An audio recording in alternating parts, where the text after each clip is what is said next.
రామ్ నారాయణ రామ్. పూర్తి ప్రకృతిలో ఉన్న అన్ని వస్తువులు మనలో కూడా ఉన్నాయి. ప్రకృతి మహాకాశం యొక్క మార్గం అయితే ప్రకృతి నుంచి మనం అందరం పుట్టాం.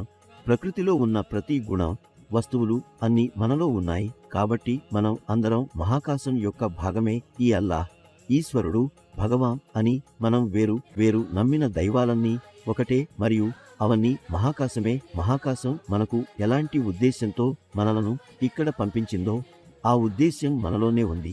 అది మన వివేకం. మానవుడు తయారు చేసిన రాజ్యాంగం మరియు మతం ఇవి శాస్త్రీయమైనవి కాదు. ఇవి కొంతమంది వారి స్వార్థం కోసం తయారు చేసుకున్నవి. ఇవి పూర్తిగా మానవుల్ని మోసగిస్తూ ఉన్నవి. విలో సుమారు 400 మతాలు ఉన్నవి. ఆ మతాలను ఏర్పాటు చేసిన వారు వాటి ద్వారా ప్రజల్ని ఇపెట్టుకుంటున్నారు. మొదటగా మానవుడు అర్థం చేసుకోవలసిన విషయం ఏమిటంటే, మనం ఈ భూమిలో వచ్చేటప్పుడు మనకు ఎంతకాలం జీవితం ఉన్నా తర్వాత మనం మరణించాల్సిందే. ఎందుకంటే మరణం ఒక శాశ్వత సత్యం. కాబట్టి ఈ చిన్న జీవితంలో ఎవరితోనైనా ద్వేషం లేదా ద్వేషం ఉంచడం ఎందుకు? అందరికీ ఒకే ఒక పని కావాలి.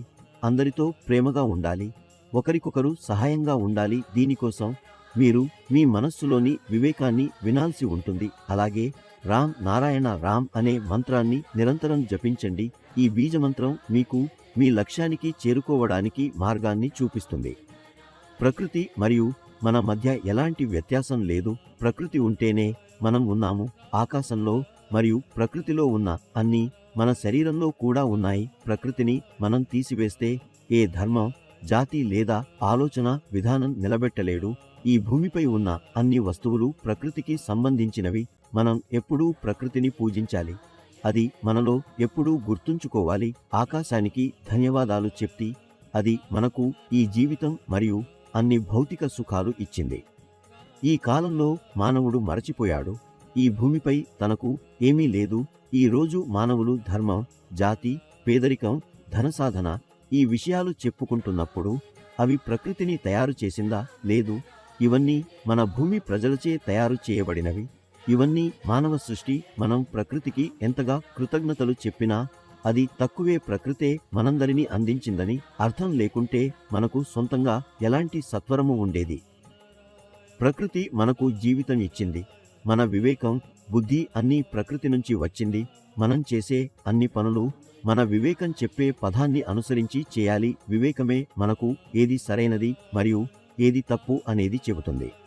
జీవితంలో ఎన్నో సార్లు మనం తప్పు పని చేయాలని ఆలోచిస్తుంటే మన అంతర్మనస్సులో ఒక శబ్దం వినిపిస్తుంది. ఊరా, ఈ పని చేయకూడదు, ఇది సరియైనది కాదు. ఈ శబ్దం ఎవరితోనూ కాదు, మన మనస్సులో ఉన్న వివేకంతోనే ఉంటుంది. మనం మన వివేకాన్ని అనుసరిస్తే జీవితంలో ఎప్పటికీ తప్పు పని చేయము. ఎప్పుడూ సరైన దిశలో ముందుకు వెళ్ళుతాము. ఈ రోజు మానవుడు తన స్వార్థం కోసం ఇతరులకు హానిపరిచే పని చేయడమే కాదు, తన వివేకాన్ని కూడా వినిపించకుండా ఉంచాడు. దీని ఫలితంగా మానవుడు మార్గతప్పిపోయాడు. అందుకే మనం ప్రతి ఒక్కరూ ఆత్మచింతన చేయాలి. మన అంతర్మనస్సు వినాలి. మన వివేకాన్ని అంగీకరించాలి. అప్పుడు జీవితంలో ఏ పని చేసినా మన వివేకం ఎప్పుడూ మనకు సరైన మార్గదర్శకం ఇవ్వగలదు. అలాగే రామ్ నారాయణ రామ్ అనే మంత్రాన్ని జపిస్తూ ఉండండి.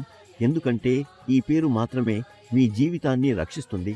మీ అన్ని కలలు మరియు కోరికలు నెరవేర్చబడతాయి. ఇది మీ అంతర్మనస్సుతో కలుసుకోవడాన్ని అర్థం చేస్తుంది.